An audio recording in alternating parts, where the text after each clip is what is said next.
Okay, so as I was saying yesterday, I made my Punisher seat pan, or my seat pan here had this Punisher skull laying around. Ran to town this morning and I got some wire and just tacked it around the edges for now.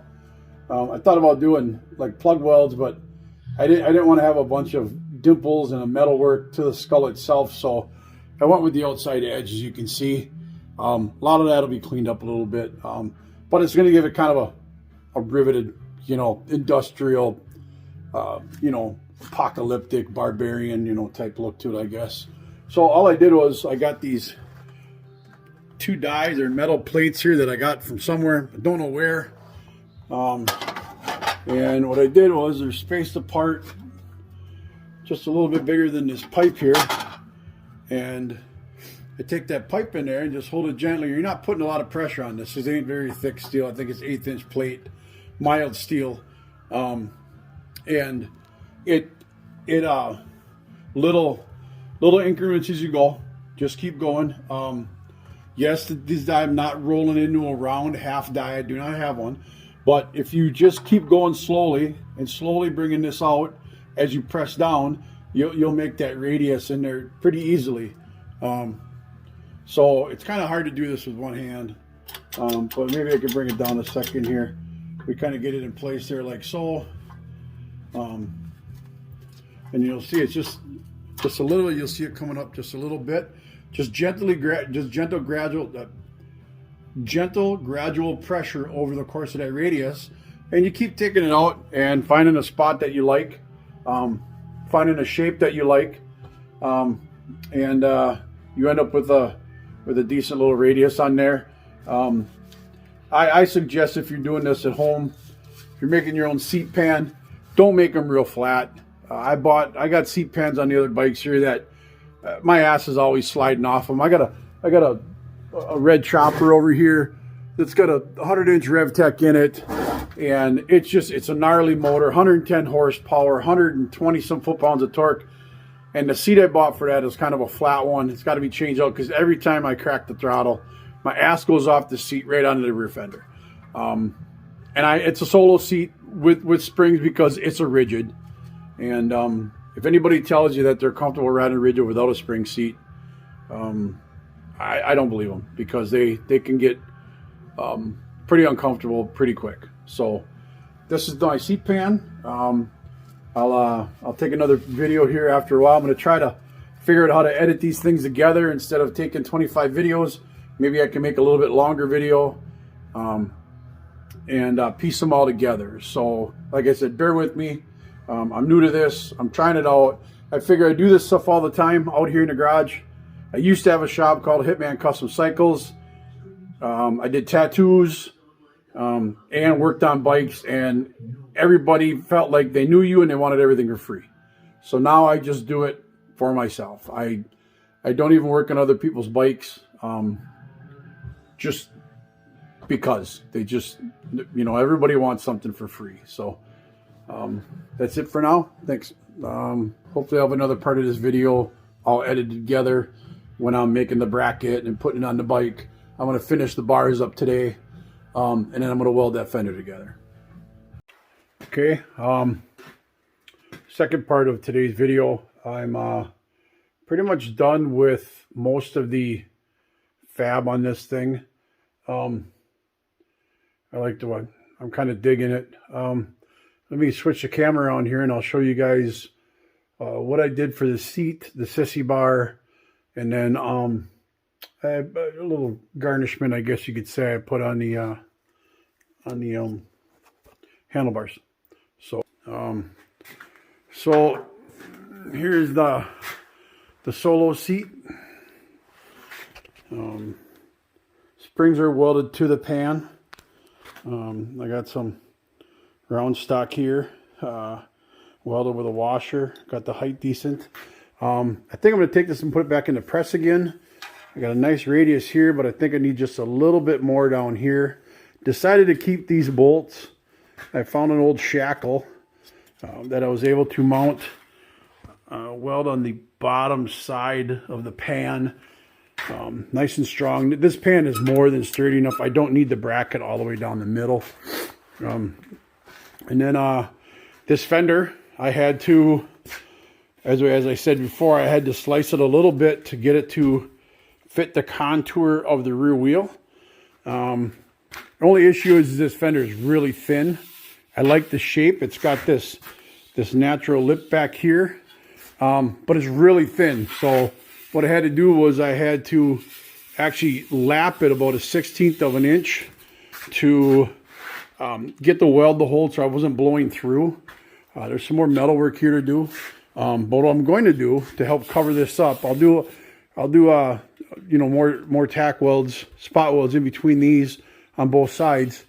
I'm going to get a piece of leather, tooling leather, and I'm going to make a strip, and I'll dye it a nice brown. And then I've got some copper rivets that I use for the knife sheaths that I make, and I'm going to run the copper rivets in here. And what's cool about that is it's kind of got that barbarian type, like I said, look like I'm going for. And then the rivets will eventually oxidize like everything else like I want to do here. The sissy bar, I remember I had said I was going to cut this sword down, but now that it's up there, I really like it. I may leave it. I like the extra support here. This is going to be a solo riding bike, no passengers. So I might come in and do something like a ring in here, and maybe one up at the top up here, a ring up as well, a ring up there as well, just to give it some ornamentation with the rebar. The rebar too, I think, gives it more of a rugged kind of look. But I really think I'm going to leave that sword the length it is. I'm probably going to make a little pocket, maybe or something, or there will be I'm ordering a Warbird tail light that's going to go. I'll make a bracket here, and the Warbird tail light will go there with a license plate, and then I'm just going to make a bracket and probably drill through this sword in one or two spots just to hold it in place. And then up front, I finished the T-bars. I got the wire. I was going to pull a little pull back in them. I was going to come here. You can see I made a mark. I was going to bring them back a bit, and I decided I like the just straight up look that they got. And then I added a little death skull up front. This isn't the one I'm going to run. The one I'm going to run is bone colored, stuff like that. It'll match the leather I plan on putting back here. It'll match the leather hilt on the sword. So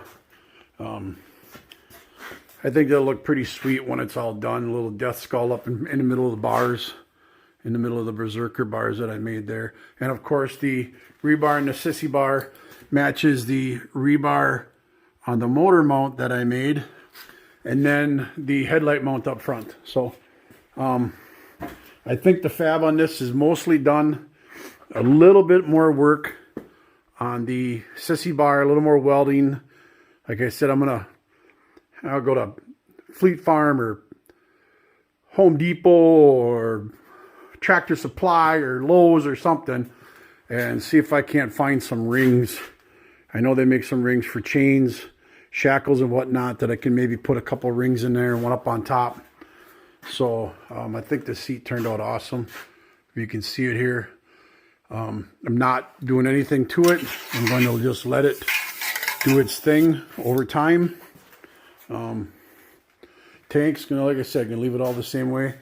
I may have to run a 180 instead of a 200 to get the space I need. The 180 is a 1/2 inch narrower, and I think that's about what I'll need to run my chain here.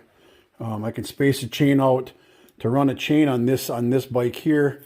I'll run a brake, that Softail brake stay will come off, and I will run a brake up in here with a brake stay. Maybe like I could even use one off a Springer. You can't see it on my springer there, but oh, maybe you can see it on this springer over here. It's a 3/4 inch axle, that same size rotor, so I could convert a front brake into a rear and run it on the back of this bike. You kind of get a little bit better visual now of how tall that sissy bar and just how straight the bars look. So as I said, I'm really digging all of this. So all right, when I get the sissy bar done, I'll have some more video. Thanks. All right, got a little update on the 883 iron in a Softail build, in a Softail frame, converted to a rigid. It's kind of hard for me to film and build at the same time, as I'm just doing this with my phone right now. If people actually watch this and enjoy what I'm doing, I will invest some money into a stand and maybe a GoPro and stuff like that. My son's willing to help me with the editing and stuff, as I'm technologically retarded, for lack of a better term. So like I said, I'm just doing this from my phone right now. So I'm gonna show you guys what I did here. Like I said, bear with me. It's hard for me to build and film, so I'm going to show you what I built, and I'm waiting on a few more parts, and I think the fab on this will be done. So let's flip the camera. All right, so as you all saw the other day, this is the bars I made. I threw a set of controls on it. These are for the FXR project over there. I just kind of wanted to get an idea. These are stock Harley-ish type controls, clamps, with switch housings.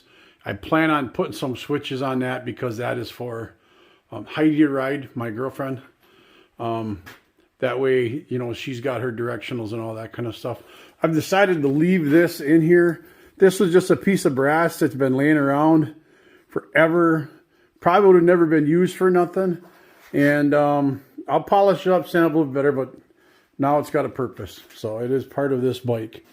So I had this bar and shield, again, laser cut from somebody from somewhere. It says MC 2012 on it. I figured that's as good a place as any to mount my regulator. Don't really care if it covers up the wording, but it'll look kind of neat there. I took one of the regulators, measured it off one of the Softails, and it should fit right in the center and still give you the outline of the bar and shield. Got a kickstand on it put on today. Had to modify the bracket as the motor. You know, this is a little bit different than a big twin. So I'm definitely going to have to do something about the forward controls. Probably going to have to make something, as I had to cut this piece off here because it was hitting the case. I've got about a 1/16 of an inch here. I'm probably going to have to trim that back a bit, or I'm going to have to make a plate.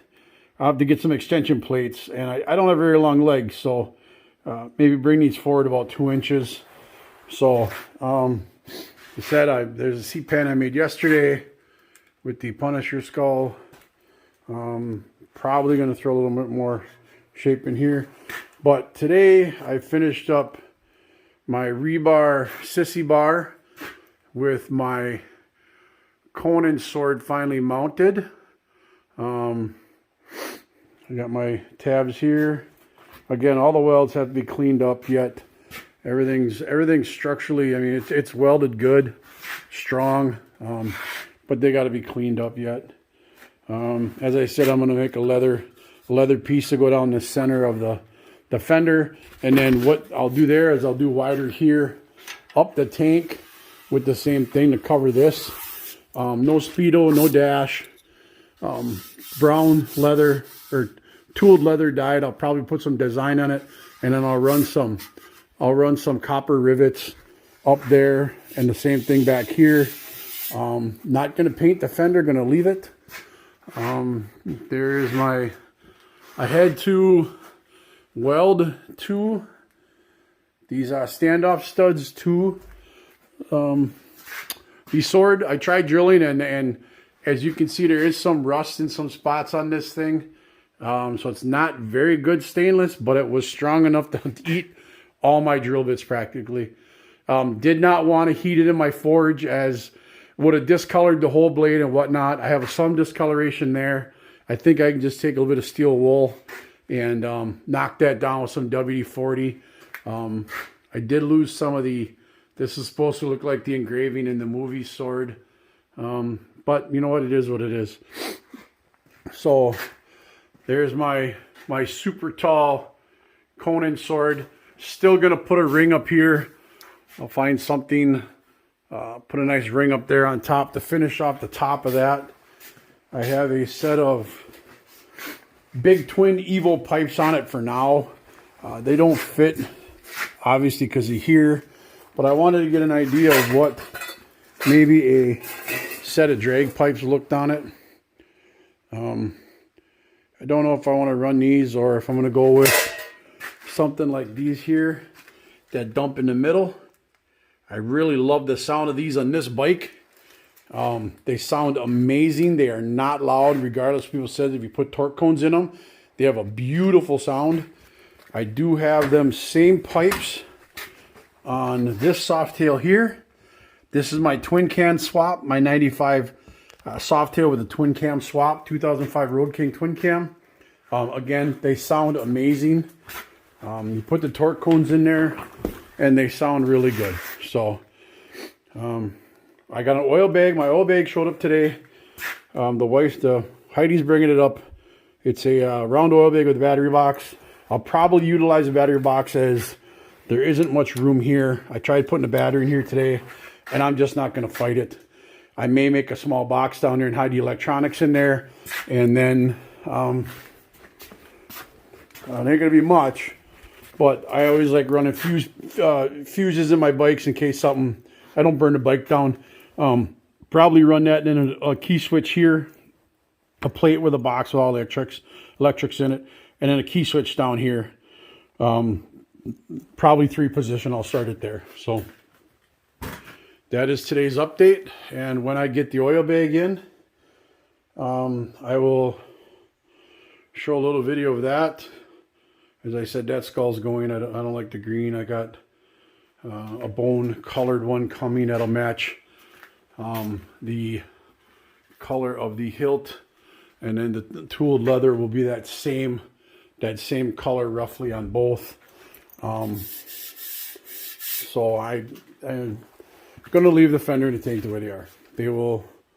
I think they'll look just fine the way they are. Like I said, I want the kind of